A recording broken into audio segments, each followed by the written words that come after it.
Today we're counting down the 20 weirdest facts about the 1981 Lamborghini Countach from Cannonball Run, a list that will change everything you thought you knew about one of cinema's most iconic cars. From movie magic tricks and replica engineering hacks to wild insurance dilemmas and the superstar chaos behind the wheel, each entry peels back another layer of deception, drama, and enduring influence. This countdown reveals how Hollywood's obsession with style over substance didn't just fool audiences, it made the real Countach a legend. So buckle up, because the truth is stranger than fiction, and it all begins with the secret almost nobody noticed at number 20. Number 20. Most of the Lamborghinis tearing across the screen in the Cannonball Run weren't Lamborghinis at all. The movie's wild opening, burnouts, high-speed chases, near misses, was built on a massive illusion. Only a tiny handful of genuine Countachs ever made it onto set. The rest, clever imposters, crafted to fool the camera and the audience. When viewers watched those iconic wedge shapes sliding sideways or taking a hit, they were almost always looking at something that only looked Italian and exotic. That's the secret at the heart of the Cannonball Run legend. The fantasy started before the engines ever turned over. Number 19. The filmmakers didn't trust every Lamborghini on set to do the same job. Real Countachs were reserved for beauty shots, slow pans, close-ups, anything where the car had to look perfect. For the wild stuff, burnouts, near misses, and anything that risked a dent, carefully crafted replicas stepped in. This two-tier strategy let production balance risk and spectacle. The authentic cars stayed safe, while the stand-ins took the punishment. It's the classic Hollywood trick: protect the stars, sacrifice the doubles. That split fleet approach is how the Cannonball Run pulled off its illusion of high-speed, high-stakes supercar mayhem. Number 18. The secret to those on-screen Lamborghini lookalikes was hiding underneath a Pontiac Fiero chassis. It's almost comical. An American economy car, built for fuel savings and daily commutes, serving as the backbone for a supposed Italian supercar. The Fiero's mid-engine layout made it a surprisingly good visual match, at least from a distance, but the truth is, it was never designed for exotic speed or flair. With a wheelbase a few inches shorter than the real Countach, every replica needed custom tweaks just to fit the dramatic wedge-shaped bodywork. That's the irony. The movie's wildest Lamborghinis started life as humble Fieros. Number 17. The sticker price on a 1981 Lamborghini Countach was enough to make any Hollywood accountant sweat, over $100,000 back then, which translates to more than $350,000 today. That's more than most houses cost at the time. Smashing up a real Countach for a stunt wasn't just unthinkable, it was financial suicide. Every scrape, dent, or rollover would have wiped out a small fortune. The sheer value of these cars made it impossible for the production to risk them in dangerous scenes, setting the stage for a fleet of lookalikes to take the punishment instead. Number 16. The real headcount behind the Cannonball Run's Lamborghini fleet comes down to hard numbers. Just 2 or 3 genuine Countachs ever made it on set, while 5 or 6 replicas filled out the ranks.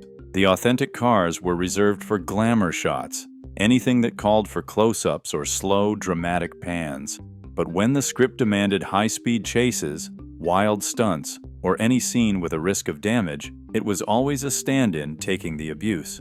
Most of the movie's iconic action relied on this army of lookalikes, making the illusion possible on a Hollywood budget. Number 15. Making a convincing Lamborghini out of a replica started with fiberglass molds taken from actual Countach panels. But the Pontiac Fiero chassis underneath forced the builders to tweak every measurement, stretching some panels, narrowing others, and adjusting wheel arches to fit the shorter wheelbase and different proportions. Even the rocker panels and roofline needed subtle reshaping so the body would sit right on its new foundation. The result? From a distance, the fakes looked the part, but up close, sharp-eyed fans could spot odd panel gaps and slightly off angles.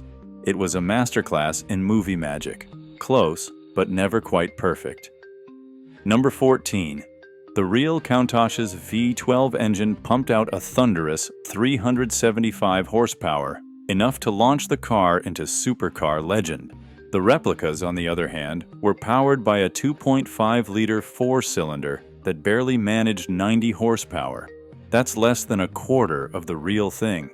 Imagine trying to film high-speed chases when your movie star is slower than a family sedan. Stunt drivers called the difference night and day. The gap wasn't just about numbers, it was about the illusion of speed and the lengths Hollywood went to keep the fantasy alive. Number 13. Driving a replica Countach in the Cannonball Run wasn't anything like piloting the real Italian supercar. The fakes, built on American underpinnings, came with soft suspension and a front-heavy feel that made them handle more like a commuter car than a race-bred exotic. Stunt drivers quickly learned the replicas understeered through corners and bounced over bumps, nothing like the razor-sharp response of a true Countach. Adjusting to these quirks meant relearning every move. One stuntman joked it was like racing a sofa in a tuxedo. The gap between appearance and reality was never more obvious than behind the wheel. Number 12. Real Lamborghini Countachs were a mechanical nightmare on set. These cars were infamous for overheating at the slightest provocation, stalling out in the middle of takes, and refusing to start after a hard run. Owners in the 1980s joked that you needed a mechanic riding shotgun just to get through a Sunday drive. For a film crew on a tight schedule, this kind of unpredictability was a disaster waiting to happen. Every breakdown risked shutting down production and blowing the budget.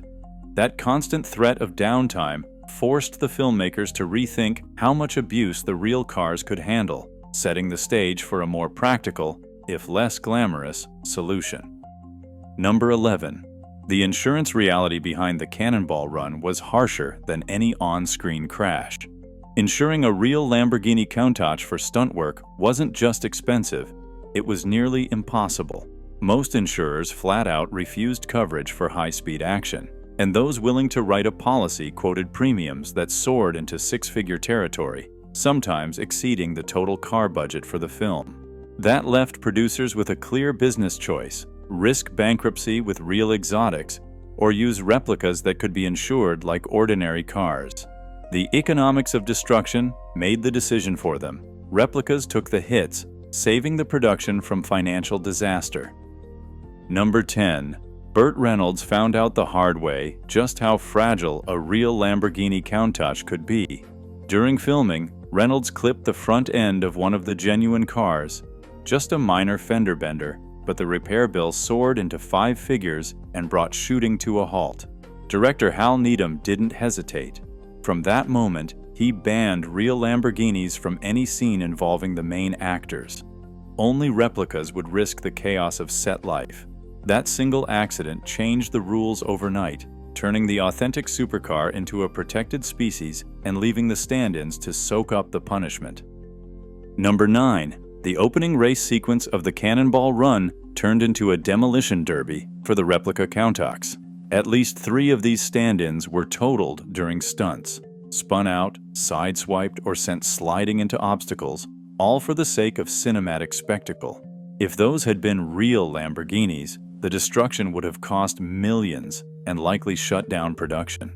Instead, the filmmakers could afford to push the action further, knowing every crash was just a fraction of the price. The carnage thrilled audiences, but behind the scenes, it was a masterstroke of Hollywood economics: maximum mayhem, minimum loss. Number 8. Farrah Fawcett's black racing suit wasn't just a style choice, it was a calculated distraction. The costume designer made it skin-tight and eye-catching, betting that audiences would focus on Farrah more than the cars themselves. In a movie packed with replica Lamborghinis that didn't always look perfect, this was a classic Hollywood sleight of hand. The psychology was simple: draw every gaze to the star, and any odd panel gap or off-kilter bodyline fades into the background. It's a playful example of movie magic. When in doubt, let star power do the heavy lifting. Number 7. The real magic behind the Cannonball Run's Lamborghini illusion happened in the editing room and behind the camera lens. Cinematographer Michael C. Butler relied on telephoto shots, motion blur, and quick cuts to hide every telltale difference between the real Countach and its stand-ins. Low lighting masked mismatched wheels and uneven body lines, while fast-paced action made it nearly impossible to spot panel gaps or off-kilter proportions. Editors mixed in insert shots of authentic interiors for dialogue, then cut back to wide, fast-moving shots for stunts. Every frame was carefully planned to keep the fantasy seamless. On screen, no one could tell the difference. Number 6. Not every moviegoer was fooled by the Countach illusion in 1981. Within months of the Cannonball Run's release, letters began pouring into car and driver and road and track, with sharp-eyed readers dissecting what they saw on screen. Some pointed out mismatched wheels and missing Lamborghini badges, while others noticed the exhaust note was all wrong, a flat 4-cylinder drone instead of the signature V12 howl. Acceleration times and awkward handling in chase scenes raised even more suspicion. Those early magazine critiques sparked heated debates in enthusiast circles, proving that for every Hollywood trick, there's always someone ready to call out the ruse. Number 5. Cannonball Run didn't just make the Lamborghini Countach a star, it set off a replica revolution. In the wake of the film, kit car companies like Prova Design and DP Motorsports saw a golden opportunity. Their ads in car magazines bragged that you could build your own Countach just like the movies, and sales of Fiero-based and tube-frame kits shot up almost overnight. Suddenly, it wasn't just Hollywood faking the Italian exotic. Backyard builders across America were stretching fiberglass over Pontiac bones, tweaking proportions, and chasing that wedge-shaped dream. Interviews with the founders of these companies confirmed the movie's direct impact. Orders spiked, and the Countach kit became the hottest ticket in the custom car world. The ripple effect was huge. The film proved that if a replica could fool millions on the big screen, it was good enough for the street. That boom created headaches for collectors and fans, but it also cemented the Countach's place as both a fantasy and a phenomenon.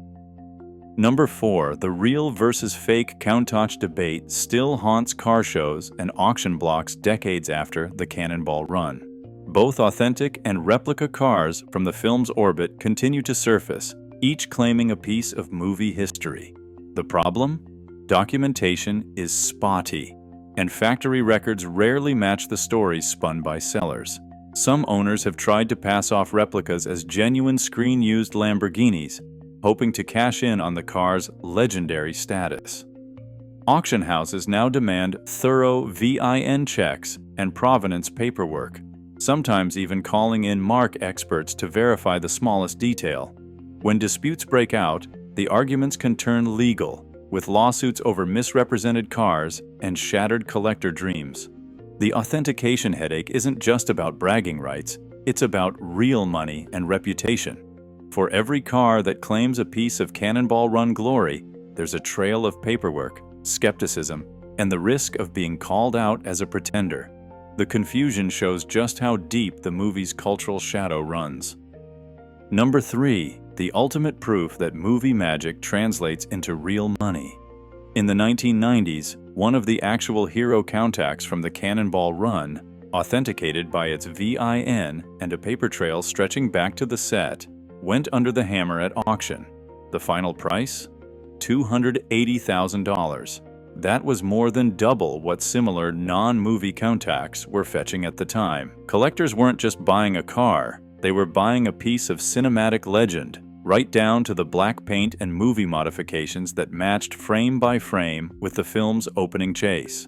That sale set a new benchmark for what provenance could do, turning a used exotic into a pop culture artifact.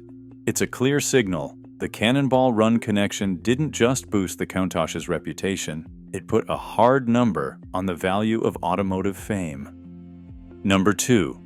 The value gap between real and replica Countachs today is nothing short of staggering. An authentic 1981 Lamborghini Countach properly documented and in good condition, commands anywhere from $300,000 to $500,000 at auction. These are the cars with the V12 heartbeat, the right VIN, and the aura of the original Italian supercar. But the replicas, the very cars that did most of the dirty work in the Cannonball Run, trade hands for just $15,000 to $30,000, even if they can prove a connection to the film.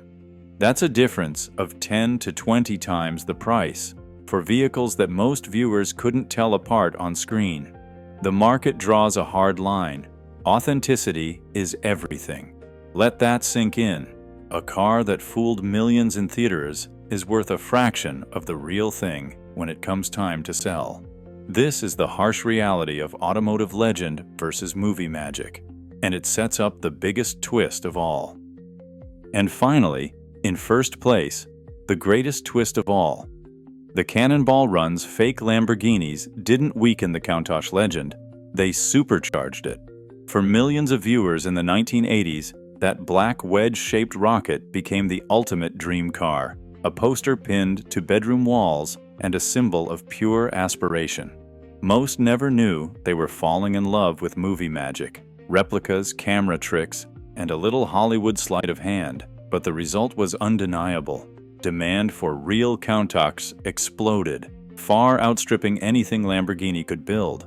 The beautiful deception made the authentic car even more coveted, turning scarcity into myth. In a decade obsessed with image, the illusion became reality. That's the real legacy. The fakes made the legend bigger, and the Countach's place in automotive history was sealed by a cinematic trick. From the shocking revelation that most on-screen Countachs were actually replicas, to the ultimate irony that these fakes boosted the real car's legend, this list has peeled back the layers behind cinema's most iconic exotic. Across all 20 entries, a clear pattern emerges. Hollywood's obsession with spectacle meant cost, risk, and practicality drove nearly every decision. Real Countachs were too expensive, fragile, and uninsurable, so stunt-ready Pontiac Fiero-based clones took center stage. Yet the deception ran deeper, with camera tricks, costume distractions, and even editing all working to sell the illusion. The most surprising fact? Even as sharp-eyed fans called out the fakes, the myth only grew stronger.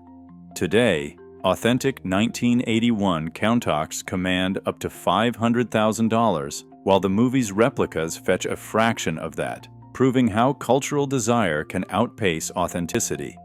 Ultimately, the Cannonball Run's beautiful deception didn't diminish the Countach's status. It amplified it, showing that sometimes the legend is more powerful than the reality behind the wheel.